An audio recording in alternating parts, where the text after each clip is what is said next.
G'day guys, how you going? Liam here, coming at you live today on this lovely Friday afternoon. My very first live video at the Injury Rehab Centre. So following on from Andrew's very ambitious challenge of the Melbourne Marathon this year. And then of course Ed's tantrum, very measured tantrum I must say. And it's, certainly with love, I'd certainly, be confident in saying, just wanting the best outcomes for all our patients as well.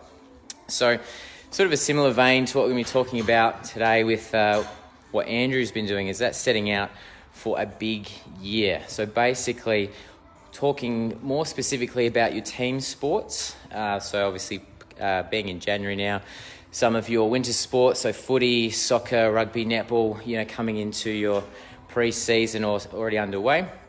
And a really big component of that is the strengthening side of things, as far as the strengthening and conditioning goes. And so obviously, the stats really support the fact that conducting, strengthening exercise is really going to be significant in reducing your injury risk, which is obviously what you want to be able to do to have a successful pre-season, then leading on to, having a successful season. But the other side is that it's probably not emphasized enough when it comes to this side of thing, is improving your performance as well. So again, the resistance training, so particularly, these team sports, your lower limb sort of strengthening exercises really boost, your key performances, like whether it's your running economy. So, really being able to improve your, 2 or 3 kilometer time trials, whether it's improving your real powerful sort of side of things, so your 20, 40, 100 and 200 meter sprints, or whether it's other things, specifically to you, whether it's your length of your kicking or anything like that. So that's something that's really, really important to actually emphasize. It's not just the dull, boring injury prevention side of things, but it's also, crucial to improving your performance. So a lot of those conditioning side of things do occur on the training track, but a lot of it does also occur, in the gym, in between those sessions. So, stats show across all these sports, up to 66% injury reduction, those who are conducting strength and conditioning through the preseason and throughout the season.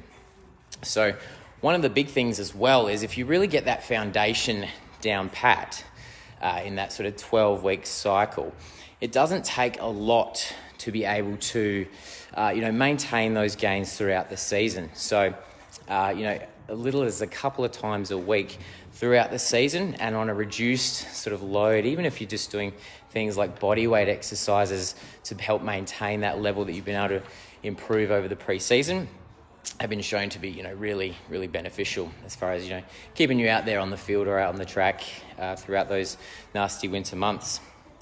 So, basically that's if you're, heading into your pre-season this year, unsure of, what to do as far as your conditioning side of things, the strengthening is an absolutely crucial component to that. So if you're about to get underway and you're really unsure of, what to do, and if you've had some niggles over previous years that sort of haven't really been resolved over, your current type of exercise you're doing, then that's what we really love doing here, at the Injury Rehab Centre, being able to identify, those real discrepancies and, getting your best bang for your buck for the work that you're going to be putting in for your, strengthening and conditioning side of things. So that'll probably about wrap it up for me today.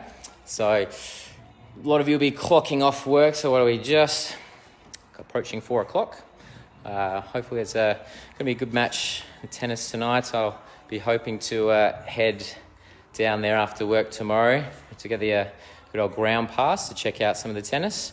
But enjoy the rest of your Friday and have a great weekend, guys. I look forward to having more of a chat live online with you and over the next few weeks. Thanks, guys. Bye.